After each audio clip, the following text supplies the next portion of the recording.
Welcome, ladies and gentlemen. Today I want to talk about the new chapter and the Q1 DLC.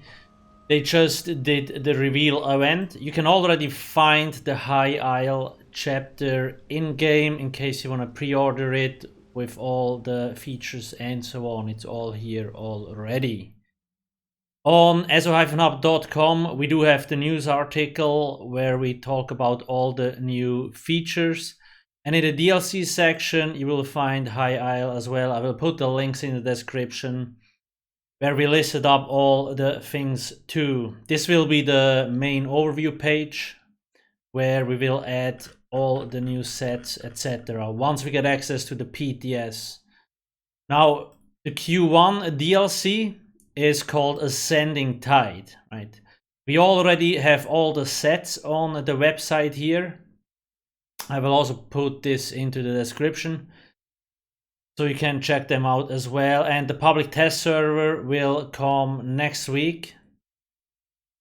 So we will know soon more about like the new dungeons and what other quality of life stuff and changes to skills, sets, all that. We will soon know more. But anyway, let's check out the High Isle chapter. This will be the main like content piece, the Q2. It will launch in June. What do we get? So first off, like always, basically a year-long story and a new continent or new zone called High Isle.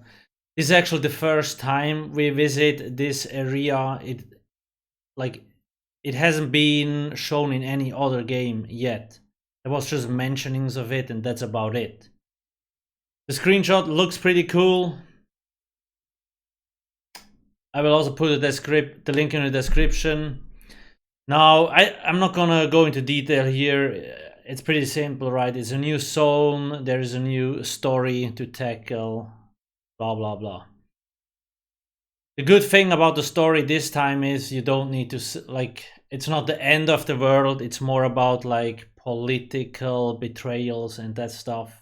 It's a little bit different. The other stuff got a little bit boring after repeating it 200 times. After that, so the big new content piece is called Tales of Tribute. This is an in-game card game. Basically a two-player game. After you finish the tutorial of the chapter, you will get like 4 starting decks. Let me actually zoom in a little bit. Yeah, there we go. New and veteran players can play against each other without a new player being at a disadvantage, because both decks of each player get like shuffled together and then spread out evenly. Like both people take from the same pile, something like that. So you don't have to worry about imbalances just in terms of power, right? There will also be a full storyline around the card game. And it is a resource building race type of game. It's not like a combat based game. And there will be rewards like furniture, collectibles, crafting materials. The creative director also mentioned transmute stones. So yeah, this is the big new thing. There won't be a new class. There won't be a new skill line. This is basically the big boy content piece, as well as the storyline, of course. We will also get 2 new companions. One of them is called Amber, the Khajiit, and Isobel, Breton. They will pretty much function the same as like the previous 2 ones. We will have them in the companion section here. Amber, Isobel. Like with Bastion and Miri, like you will see all the skills and all that stuff once we get access to the public test server, probably in March or April. We don't know much more about them yet, but that's pretty much the thing. There is obviously more, like in the Q1 DLC, the PTS will launch next Monday, and the PTS itself launches, I think, mid-March. All the new sets are here. There will also be a deconstruction assistant. You need to buy this one in the Crown Store, of course. 2-player mounts are coming back. a new rewards for the worthy and Imperial city sets. Like they're actually adding more things to the Imperial city. Let me actually quickly check Imperial city. Last time they added like 3 new monster sets: Glorgolok, the Destroyer, Immolator Char, and Sewal the Ever Wakeful. I think they're adding more monster sets or just new sets. I'm not 100% sure, but we will soon figure it out. And another big feature, account-wide achievements and titles. So players have been asking for this like since the launch of the game pretty much. This is a big thing.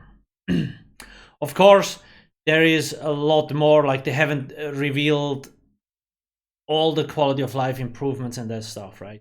But we pretty much know the chapter. The big thing is the card game and the new companions this year, right? Alongside with the story, the new zone, and so on. And then the Q1 DLC, we get the 2 new dungeons, new sets, so pretty much business as usual. I will, of course, do videos like next week about the new dungeons, the new sets, and all that stuff. The 2 dungeons are called Shipwright Regret and Coral Airy. So just make sure to check it out. We will also add all the furnishing items again. It will be all on the DLC overview pages. Once we have access to the Q2, to the High Isle PTS, we will obviously also create like an overview section for the card game. We do have the page already here. It has just a short explanation of what the card game is. But once we have access to the public test server, we'll pretty much put the whole card game on this page as well. So people can see all the cards, the upgrades, like we do with like sets and skills and so on. Builds, like always, will be updated on alcasthq.com on day 1. I will also create companion builds for the 2 new companions. Please keep that in mind.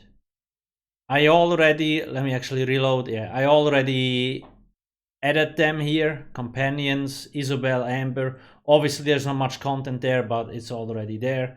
And High Isle is also in the menu bar. Make sure to go check out alcasthq.com and ESO-up.com, as well as the dwemerautomaton.com, which is a Discord bot. They all have very useful information. That's pretty much it from me for this week. Next week we will go check out the Q1 DLC on the public test server with all the new sets, dungeons, etc. Thanks for watching and have a nice day. Cheers.